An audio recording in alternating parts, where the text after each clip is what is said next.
Hadiroh. Hana. Hadiroh. Novia. Hadiroh. Saila. Hadiroh. Yang masuk siapa nih? Fitri sakit sama Nurul Hikmah izin. Sakit apa Fitri? Sakit ini Bu, demam. Hari ini kita belajar ini ya, tajwid. Kemarin gimana UTS-nya? Gampang nggak? Gampang, susah, gampang susah. Hari ini kita belajar ini ya, tajwid di semester yang baru ini. Di semester kemarin kan kita udah bahas banyak tentang Al-Quran, tentang hadis.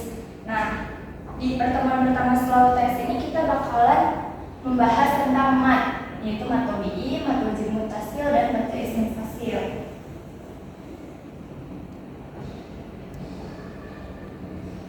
Nah, sebelumnya udah ada yang tahu belum sih apa itu tajwid? Belum. Jadi tajwid itu adalah ilmu yang mempelajari tentang cara membaca Al-Quran. Jadi gimana sih caranya membaca Al-Quran yang baik dan benar. Terus hukum dari mempelajari ilmu tajwid ini adalah fardu kifayah. Fardu kifayah ini adalah misalkan di satu kampung ada yang melakukan, satu orang yang melakukan. Nah, berarti kewajiban dari seluruh orang di kampung itu tuh gugur gitu ya. Sama kayak apa ya namanya? Sama kayak sholat jenazah itu juga hukumnya fardu kifayah. Nah, setelah itu mat ini terdiri dari dua ya, mat tabi'i atau mat asli, yaitu konsep dasar mat yang ada dalam Al-Quran. Dan yang kedua ada mat far'i, yaitu cabang dari mat asli. Nah, mat far'i ini ada berapa, ada yang tahu nggak? Nggak tahu Bu. Sebelumnya udah pernah Ada 13? Ya betul, Iya. mat far'i ada 13. Nah, mat far'i ini kan ada 13. Hari ini kita bahas dua aja ya, cabang dari mat far'i ini tuh kita cuma bahas dua, yaitu mat wajib mutasil dan mat ismi fasil.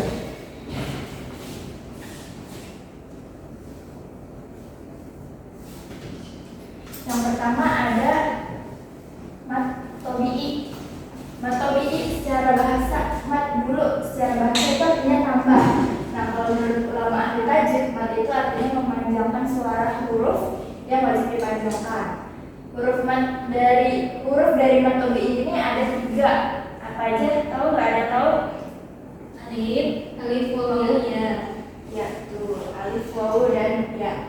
Nah, adapun syarat dari huruf mat ini yaitu apabila alif jatuh setelah huruf fathah dan huruf yang sukun, maka disebutnya mat tabi'i. Contoh-contoh dari mat tabi'i ada yang bisa nulisin? Amanu. Coba ini gimana tulis? Ja'a.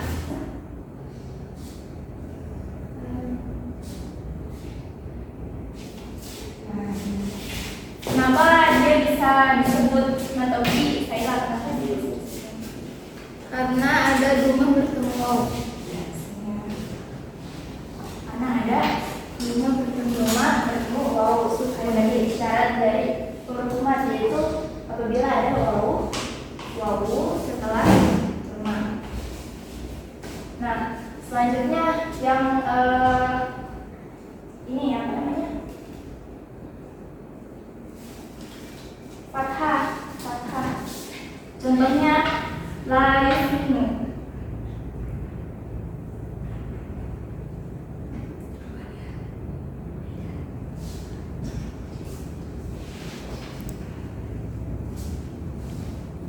Kenapa ini disebut mat tabi'i yang fathah?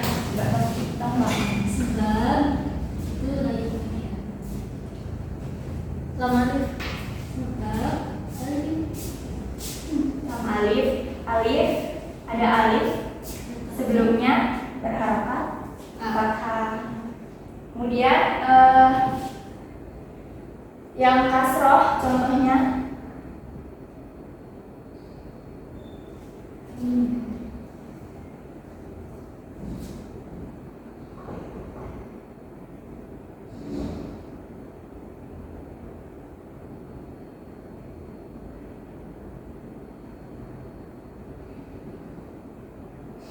nah ini matobi'i yang kasroh. Kenapa dia bisa disebut yang kasroh? Saila, kenapa juga?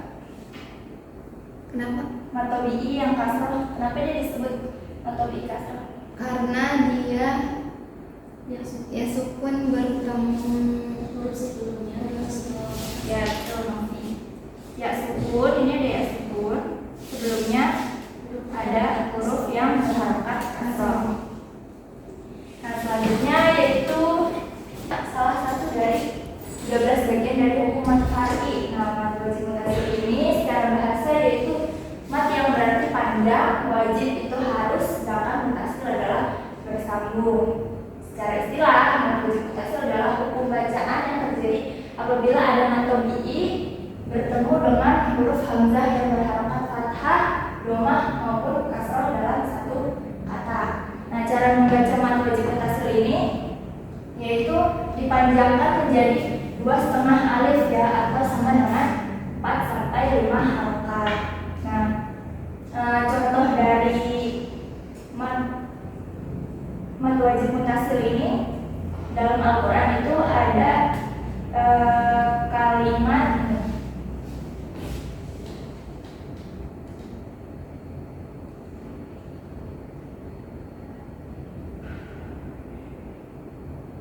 ini contoh dari mat wajib mutassil. Di mana mat wajib mutassilnya? Saya tahu. Mat wajib mutasilnya di ka ilang. Ya, di ini ya. Wajadaka ilang fa'alna. Kenapa dia disebut mat wajib mutassil? Karena ada mat tabi'i dalam mat tabi'i bertemu dengan hamzah di dalam satu kata. Mat tabi'i bertemu dengan hamzah kasroh di dalam satu kata. Ada lagi contoh yang lain.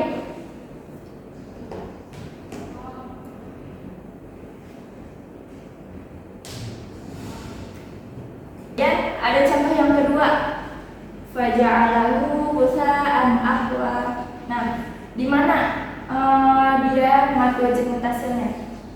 Di gusa. Kenapa di gusa?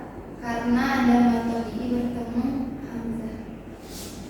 Mat tabi'i bertemu hamzah yang berharokat fathah di dalam satu kata.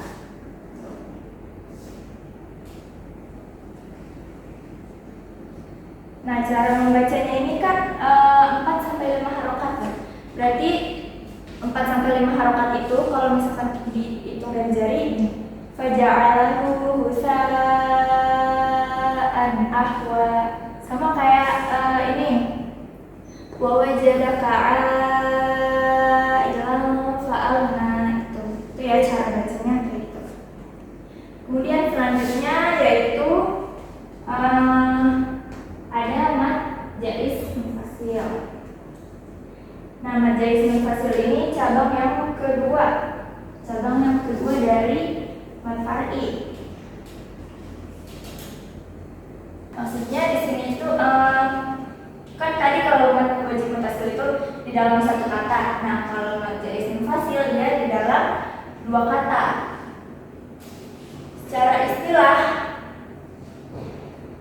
apabila ada mat tabi'i yang bertempat di akhir kata, setelah itu terdapat hamzah yang bertempat di kata yang lain dan setelahnya tidak ada yang memisahkan antara mat dan hamzah, maka disebut mat jaiz munfasil. Nah, itu tadi. Jadi mat jaiz munfasil itu adalah mat yang ada di kata yang lain. Jadi dia dalam dua kata. Terus cara baca mat jaiz munfasil itu sama seperti mat wajib munfasil, yaitu 2,5 alif atau sama dengan 4 sampai 5 harokat. Kemudian ada contoh dari mat jaiz munfasil yaitu Quran surat Al-Kautsar. pada surat Al-Kautsar ya, ayat 1.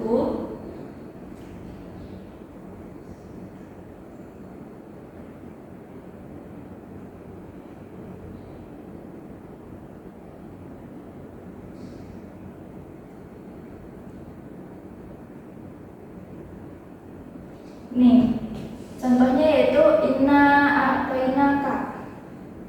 Kenapa dia disebut marja ismun fasil? Karena ada mad tabi'i bertemu alif dalam dua kata. Ini mad tabi'i bertemu hamzah atau alif di dalam dua kata. Kan inna sama a'taina beda ya, dia terpisah.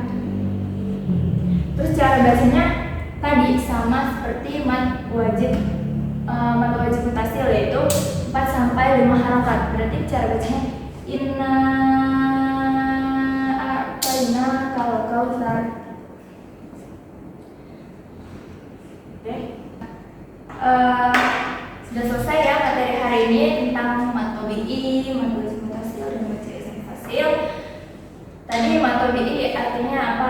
Mad tabi'i itu adalah konsep mad yang ada di Al-Qur'an ya. Terus tadi mad tabi'i terdiri dari 3 huruf, wawu, ya, dan alif.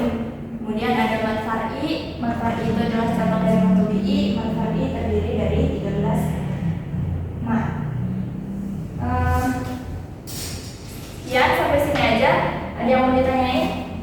Enggak. Enggak ada, berarti insya Allah udah pada ngerti semuanya. Ibu kasih tugas ya di rumah untuk mencari minimal 5 dari masing-masing mad. Tadi mad tabi'i, mad wajib mutasil, sama mad ismun fasil. Minimal 5, nanti dikumpulkan minggu depan dicek satu-satu ya. Sekian pelajaran hari ini. Oh iya, tadi kan udah ada tugas ya, disuruh mencari 5 mad tabi'i, minimal 5 mad tabi'i, mad ismun fasil, dan mad wajib mutasil. Terus ada tugas tambahan ya. Ini nanti ibu kirim di grup berupa pilihan ganda sama esai. Jadi sekalian dikumpulin minggu depan, nanti ibu cek satu-satu. Terus ditulis jawabannya aja, nggak usah sama soalnya ya. Baik Ibu. Kita tutup dengan membaca hamdalah. Alhamdulillahirobbilalamin. Membaca doa kafaratul majelis. Subhanallah wa bihamdika asyhadu an la ilaha illa anta astaghfiruka wa atubu ilaik. Sekian dari Ibu, kurang lebihnya mohon maaf.